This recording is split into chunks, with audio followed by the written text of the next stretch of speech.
I lived in a haunted house for 9 years of my life. It would be useless for me to write that without it having a purpose, so I think I'll share my story with you. My uncle died before I was born. I never met him. Since he died at the young age of 12, I'd never seen a photo of him, and my family barely talked about him since it was a tragic, touchy subject. Up until 5 years ago, I never even knew I had an uncle. I only found out one day because I told my mom I could see things that weren't real. This was normal for me. However, since when I was young, I had imaginary friends. It was only when I explained what he looked like that my mom realized what was happening. Strangely enough, I named my imaginary companion Peter, not knowing that my late uncle was named that.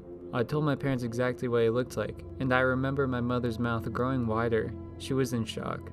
I saw him with blue and white striped pajamas. He had bare, small feet, probably about size 4, and stubby black-brown hair, which barely managed to escape from his scalp. He was about 145 centimeters tall, as my mother also remembered him. This part of the story made a tear escape from my mother's eye.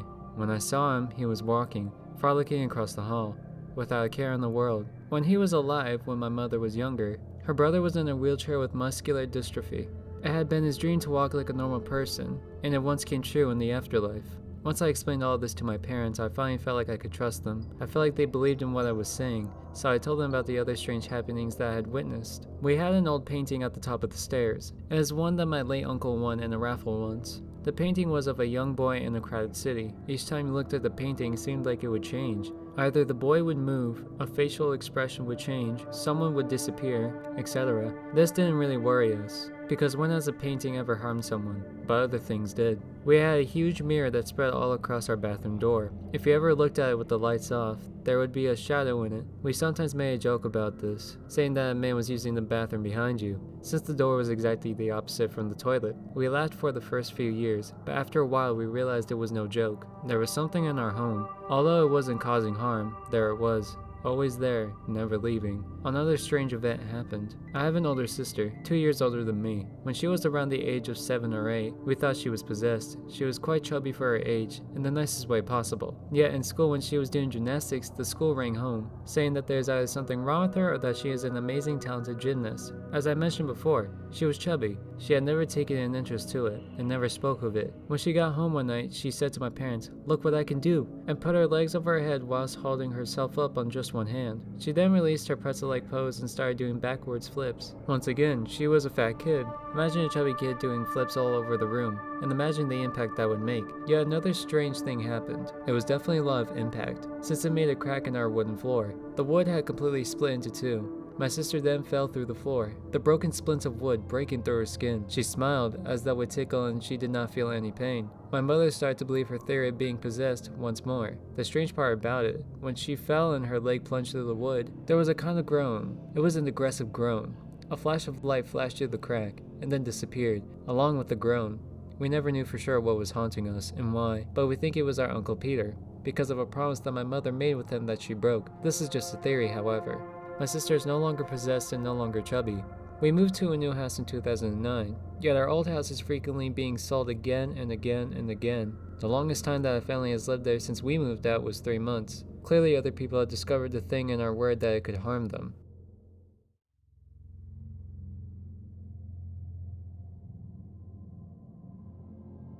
When I was a kid, my family had moved into a new home. We were just settling into the new house and everything was doing good.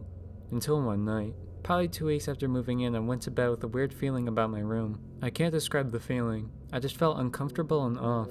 I woke in the middle of the night cold. I opened my eyes and was about to get out of bed to grab another blanket. I stopped before I could even move an inch. An old, lean, pale man was staring at me from the corner of my room, not moving. His wide, bloodshot red eyes were the first thing I saw. I was shocked. Adrenaline went through my body. I tried to say something, ask who he was maybe, but nothing came out. I would assume I fainted from fear and stress, because the next thing I knew it was morning. I didn't want to say anything to my parents, in fear of seeming crazy. Dumb, I know. The landlord came over that evening and talked about the house and how it was going. He asked my parents if they had any idea about the death of a man that had occurred in the house. A shiver went through my body as I froze in fear. I looked up at my parents, who looked as concerned as I was. The landlord chuckled and said, "It's seriously nothing to worry about. It was a natural death, not a murder." I still felt uncomfortable about the death, and it made me think, what if the man I saw last night was him? A man walked past our house and just stared at it for a couple of seconds before saying, "Nice house, isn't it?" It startled the landlord a bit. as I saw him flinch. I could hear my parents talking to the man, but I didn't know what they were saying. I was more focused on where I'd seen this man before. Then it hit me. He looked exactly the same as the man I saw last night. I was shocked and I got a sudden hit back to reality when I heard the man say, "Don't know if you know this, but my twin brother used to live here. He died of old age, unfortunately." At this point, I really wanted to say something to my parents about the man I saw yesterday night, but I couldn't do it.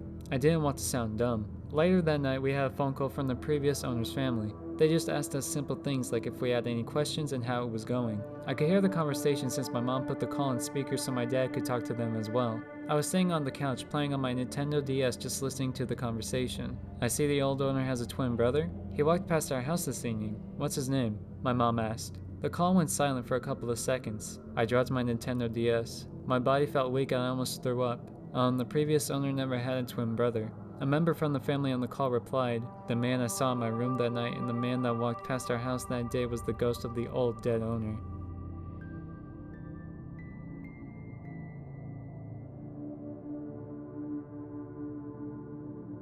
This happened to me a few years ago and it is still one of the creepiest experiences of my life. This may seem underwhelming for some, but this is my personal paranormal experience, so here you go.